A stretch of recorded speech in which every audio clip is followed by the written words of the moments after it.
We're driving through the outskirts of Kabul to meet up with an Afghan women's rights activist in hiding. Like many other women here, she's scared to step outside and has left her usual home for another location. But today she wants to speak out. An educated young entrepreneur, she used to campaign for women's literacy and to improve the lives of street children. In the past 11 days, though, she's only been out to buy food once. How are you? Thank you for having us. Welcome. Thank you. How are you feeling since the Taliban took control of Kabul? ترس من از جانم است چرا که اونا طالبای افراطی و اسلامگرای افراطی هستن این بیشتر من در هراس مندازن چون من داستانایی که قبلا طالب تصرف کرده بودن در افغانستان آمده بودن از داستانایی که میشنوم از فامیلم و از بعضی کسایی. Some family members joined the conversation, including her 21-year-old cousin, too young to remember the last time the Taliban were in power, but who knows their violence all too well.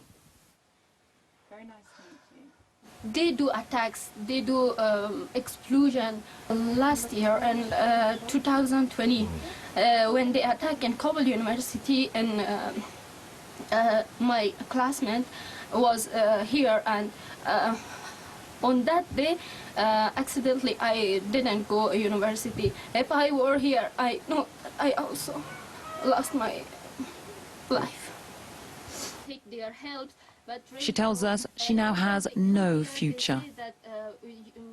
And the first day when Taliban came in Kabul, really I can't breathe. I couldn't breathe. All study, my all background now is like a grave. I had a good job in Ministry of Public Work. I had so much good pay, I mean money for to help my family, but now I haven't. What do you think when you hear this, Madam, coming from your daughter? با خدا تغییر کرده در روز قوارش تغییر کرد ما زیاد رنج میبرم دیگه چاره نداریم چی کنیم اگر کمک کنن مرا خیر به می جوانا کمک کنن من میگذارم به می دخترم به اون بچه و مسئله صنف اول پنتون است. There are markedly fewer women out on the streets of Kabul since the Taliban took over, and locals tell us more are again wearing burqas or chadri if they do venture out. It's incredibly moving to hear stories such as those, and there are many in Afghanistan today, young women who are afraid for their futures and basically in mourning. There's a Taliban patrol just gone past there. You can see they're everywhere around the city. It really is an imposing presence.